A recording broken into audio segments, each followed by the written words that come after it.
Time for our panel now, and joining us is Signal Principal and Pollster Alex Tarascio and CEO of the Alliance for Secure AI and political strategist Brendan Steinhauser. Thank you both for joining us. Let's start with LA. I think this is very interesting that the next LA mayoral debate has been cancelled after this outsider candidate, former reality star Spencer Pratt, really tore into his Democrat rivals during last week's showdown. Alex, I'll start with you. What does this say that this next debate has been cancelled? Well, I don't blame them for wanting to skip it. The last debate was extremely entertaining. The clips were going around my entire social media feed for about a week. It was all people were talking about here in DC, where LA seems generally very far away. Spencer Pratt is a incredibly talented media figure. He, kind of like Donald Trump, has been training for this his entire life. He's used to having a camera on him, and he looks comfortable. He sounds comfortable, and he sounds like a millennial. He talks like a millennial, which is unusual. And he's just as frustrated with government as anybody who's walking down the streets of LA or any big city, and they're seeing homelessness, they're seeing drugs, they're seeing crime. And so he cleaned up at the last debate, and I would have advised Bass and Rahman to cancel as well. It's interesting because the betting market shows that Spencer Pratt's odds of victory have actually gone up in recent weeks. Brendan, what do you make of this? Are you hearing that Democrats could be getting around Spencer Pratt? And if they are, what could this mean for LA? Yeah, it's been really fascinating to watch. Spencer Pratt has been running a really good campaign. His message has been landing. It's been fun. It's been creative. All the things that you would hope for and expect from someone like that who has been in front of a camera his whole life. But I think he's really meeting Angelenos where they are. He's talking about issues that obviously they care about. They've all seen and felt the failure of local government there. And so I'm not that surprised to see someone who is an outsider candidate who's saying, you know, the current regime has failed and it's time for change. And it's interesting. While this is happening, Karen Bass is facing backlash after unveiling a pretty interesting dental program. Let's take a listen to what she had to say. How many people who are unhoused that you meet have no teeth at all? They don't have teeth. Why? Because meth rots your teeth. You can't succeed without teeth. So there needs to be comprehensive health care provided to people. So, Alex, what do you make of Karen Bass there and what she's promising, which is essentially free teeth for addicts? If I was giving some free advice to Karen Bass, and I'm not, but if she's listening, she's listening up. When you ask people what issues they care about, the dental hygiene of the homeless population doesn't rank on the list. Even if I had it on a list of 20 or 30 or 100, it wouldn't rank. People care about safe streets. They care about good schools. They care about their money going further. They care about raising their family. They can be told and forced that they should care about these other things. And a lot of Angelenos really try to care about these things they're told to care about. But for the most part, people are always going to want those fundamentals, whether it's data or whether it's just having a conversation. And so she should talk to some regular people and fewer interest groups and NGOs. Brendan, what do you make of this one? Yeah, I agree with Alex. I think she's coming across as totally tone deaf and out of touch with the people that elected her in the first place. It's as if nothing has transpired in the last year that she should be focusing on. She has put herself in this position, put herself, in this hole that she's digging deeper and deeper and making herself politically vulnerable. And of course, it creates opportunities for people like Spencer to come in and say, this is ridiculous, this is absurd, and Angelenos deserve better. And so he's got that kind of reform mentality, that reform ticket. And he just might pull it off. We'll see what happens. Yeah, we'll be watching it very closely. Let's talk about the President of the United States, because Donald Trump has touched down in Beijing ahead of this important meeting with China's President Xi Jinping. Brendan, AI is going to be a focus, as well as the Iran war. What are you expecting from this visit? Yeah, I really want to see the president come in strong with Xi Jinping and talk about how America intends to lead the world in general, but when it comes to AI in particular. I'd really like to see him, use the art of the deal and talk about how America will lead from a position of strength, and that we're not going to allow the Chinese to catch up with our country in terms of technology and AI specifically. And I'd really like to see him talk about how we are going to put export controls on those chips that China so desperately wants. That's the way we stay ahead of China in this competition, is by denying them our most powerful chips. And so, look, I think the president has a lot of respect abroad and certainly in Beijing. And I think they're going to take him seriously, and they're going to have to listen to what he has to say. Yeah, it's interesting. The Secretary of State, Marco Rubio, he's gone viral after wearing the same grey Nike tracksuit associated with former Venezuelan leader Nicolas Maduro aboard Air Force One. This is on his way to China. There's a photograph right there. Alex, what are your thoughts on this China visit, and also Marco Rubio wearing that same tracksuit? It's pretty funny, isn't it? Marco Rubio is generally regarded as the funniest member of Trump's cabinet. I think he's leaning into that. He gave a press conference recently where he put in some quotes from rap songs from the 90s that kind of were appropriate, but seemed like maybe it was a bet with his staff to see how much he could fit in there. And he certainly seems like he's enjoying himself. That matters. That's infectious. People like being around those who are enjoying themselves. And that it kind of fits with the theme of what I'm seeing of this China visit, that tensions between the United States and China have often been quite high. And right now they seem to be dropping. And so whether that's between Trump's relationships with Xi or the fact that both nations just have quite an economic imperative, that they have pressures back at home that they need to respond to, I think that Trump and Xi both want to walk away with a win, but whether it's on Iran, whether it's on soybeans, whether it's on AI or trade deals, and the CEOs that Trump brought with him can hopefully accomplish that. Yeah, it'd be very fascinating to see this unfold. I want to get your thoughts on the midterms. Alex, I'll start with you and what polling is indicating. What are you seeing at the moment heading into the midterms? Are Democrats actually gaining momentum, or is that a bit of media spin? This is a really good question. Democrats are not gaining momentum, but that doesn't mean they're not doing better. And what I mean is that we have the generic ballot today at 6.1 Democrat. That is as positive as the Democrats have been since November last year. That is not because more people say they want to vote for a Democrat. That is because fewer people say they want to vote for a Republican. We have Republicans at 42.4. That is the low point of the Trump administration. People are going to undecided. They're less enthusiastic about wanting to vote. And these are Republicans. That is the dominant subgroup that is unhappy right now. It's mostly over the economy. This is coinciding with people naming inflation in the economy as the top issue that they care about. It's at 26% of the electorate, which is the highest that it has been in Trump's second term. People are feeling the pressure right now. Gas prices have something to do with it, but it's more than that. And right now, Trump really needs to consolidate his base because there is an opening. People are not fleeing to the Democrats. They don't like the story the Democrats are telling. They just are expecting more from Republicans. And so far, Republicans are not delivering it to them. Brendan, do you agree with that? What's your assessment heading into the midterms? Yeah, I generally do agree. I think it's all about jobs and the economy, affordability. I mean, people are paying more at the pump. There's no surprise. People do look at the Iran war and the Strait of Hormuz situation as contributing a lot to that, of course.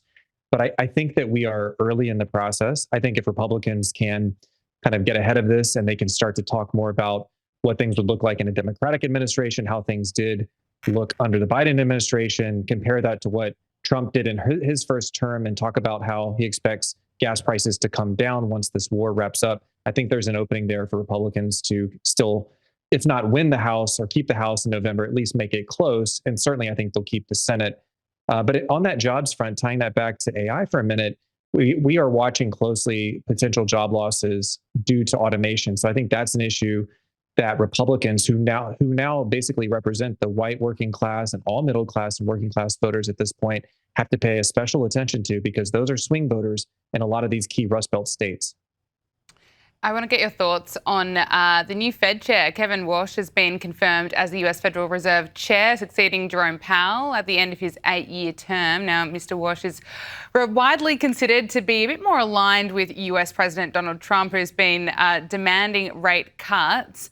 Brendan, can I get your thoughts on this new appointment?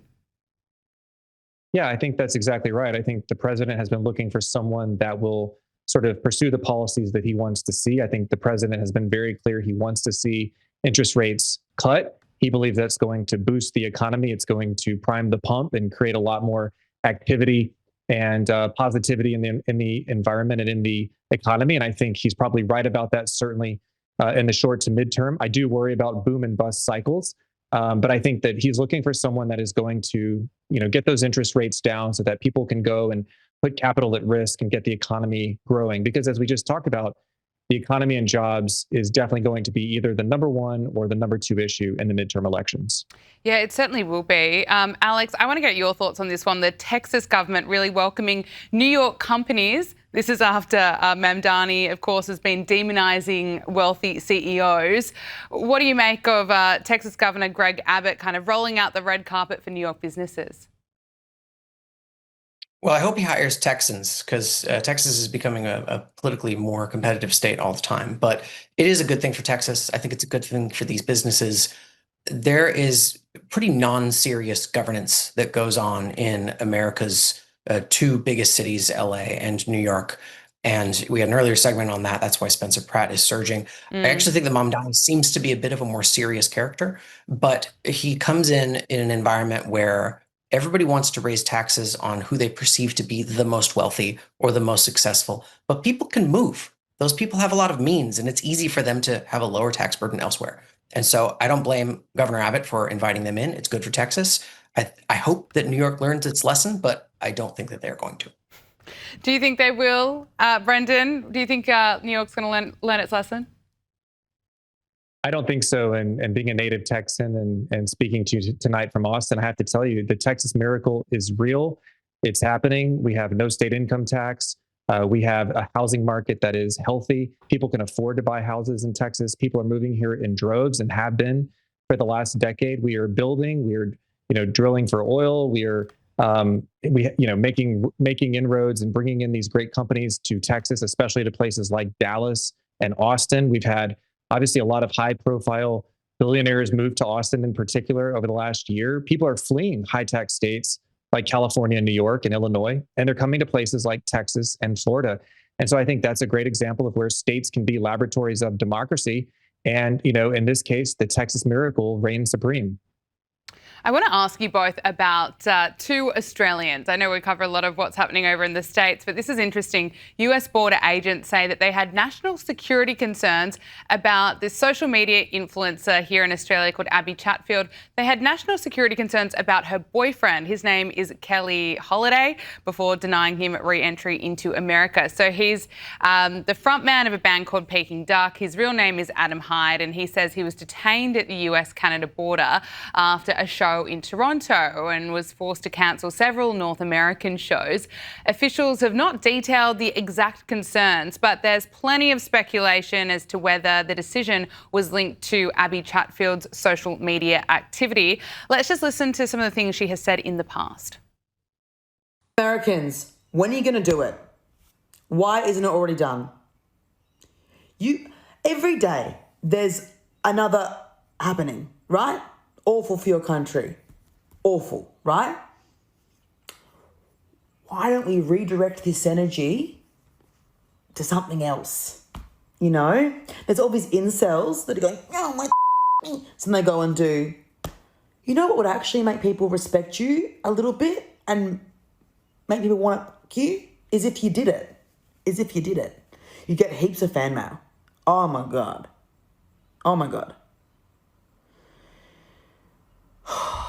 Just do it. Yeah, the charming former reality TV star. She's just recently been hosting pretty big radio shows here in Sydney, Australia. But she's apologised for her comments in a bizarre sort of way. Let's take a listen to this. In my opinion, misunderstood and exaggerated. A video that I posted a year ago has come back to haunt me, essentially. And I honestly think that I should address it and apologise for it, because while I do think that it was taken out of context and that the intention behind it has been stripped and warped, I still think that I should talk about it and apologise for it, because honestly, since posting that video a year ago, I have done so much growing. I have done so much work to really understand the impact of my words. Alex, I'll start with you. Is it a sincere apology? Should her boyfriend be allowed in the country? I suppose I'm not in her heart. I don't want to second guess what she truly believes, but all I got to say is when I see that, I'm sorry. I'm sorry that she is in the throes of peak woke that for the most part in the United States we left behind in 2020. It's miserable, but it does go away with time. And people will look back, her, I hope, and be embarrassed about these sorts of things. I think that her boyfriend will look back on the video that he posted and just be embarrassed. And it's all people trying to look cool for their friends. I don't think it's a whole lot more than that. It's usually white people. And, hopefully in a few years, she and others like her will have a little bit more sense. Brendan, what's your assessment listening to both of those clips? Obviously, what she said originally seemed to kind of incite violence, and then an apology where she says it was taken out of context. Yeah, look, I'm glad she apologized. It was clearly not taken out of context. It was absolutely clear what she was trying to say. She was encouraging people to assassinate the president of the United States. Mm-hmm. And everybody knows we've had 3 attempts so far. We've also had news of an Iranian plot that was in the mix a couple of years ago. And so this is a real situation. And I'm glad the Secret Service and the people protecting the president are taking this seriously. This is exactly the kind of hateful rhetoric and violent rhetoric that leads people to go and take action and commit such a violent act. It is irresponsible. And every adult, not only in the United States, but clearly in the world, has a responsibility to make their political views known in a peaceful way. And I have unfortunately seen where there have been thousands and thousands of comments like this from people all over the country and probably hundreds of thousands around the world. So it's a big problem.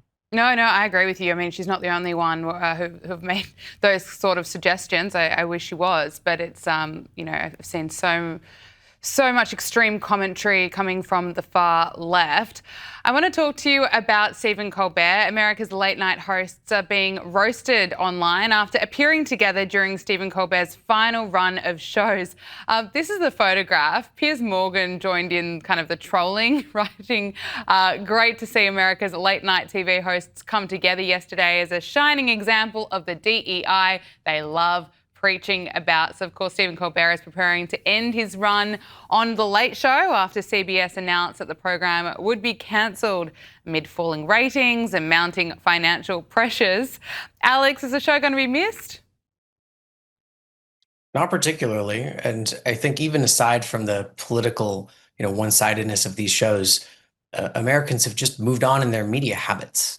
And things should be allowed to die and end. They don't need to go on forever. It is not an inextricable part of our democracy.